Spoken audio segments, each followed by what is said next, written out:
श्री स्वामी समर्थ. आज आपण इथं काळ्या मसाल्यातली शेवगाची भाजी करणार आहोत.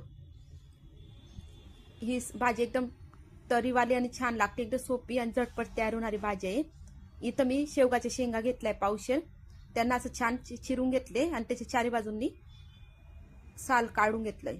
आता एका कुकरमध्ये तेल गरम करायला ठेवलं. त्याच्यात जिरा मोहरी घातली आणि शेंगा छान परतून घेतल्या.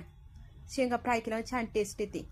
आता याच्यात मी हळद घातलीये आणि पाणी घालून घेतलं. याला छान उकळी येऊ देते आणि एक शिट्टी घेऊन घेते. आता आपण गॅस बंद करू. तो इथं मसाला तयार करते. इथं कांदा परतून घेतलाय. त्याच्यात लसूण टाकला, बारीक केलेलं खोबरं घातलं, ते भाजून घेतलंय. आता मिक्सरच्या भांड्यात थोडं पाणी टाकून मी हा मसाला छान बारीक करून घेते. पाणी थोडं कमी, 2 चमचे पाणी टाकायचं. आता कढईत तेल गरम करू. त्याच्यात हा मसाला छान परतून घेऊ. मसाल्याला तेल सुटला तर आपण याच्यात मसाले घालून घेऊ. तिखट घातलं, जिरे पावडर, धने पावडर घातलं, गरम मसाला घातलाय, कांदा लसूण मसाला आणि हळद घातलेली. आता थोडं पाणी टाकून घेऊ आणि मसाल्याला तेल सुटेपर्यंत परतून घेऊ.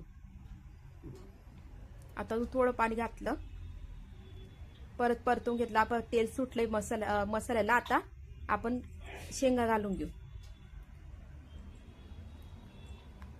आता इथं मी एसूरचं पीठ घातलंय. 1 चमचा एसूरचं पीठ घेतलंय आणि त्याच्यात पाणी टाकून ते सारमध्ये घालून घेतलं. त्याच्यामुळे भाजीला छान टेस्ट. आपली काळ्या मसाल्यातली शेवगाच्या शेंगांची भाजी तयार आहे. तुम्हाला या भाजीची रेसिपी आवडली असेल तर व्हिडिओला लाईक करा, शेअर करा आणि चॅनलला सबस्क्राईब नक्की करा. श्री स्वामी.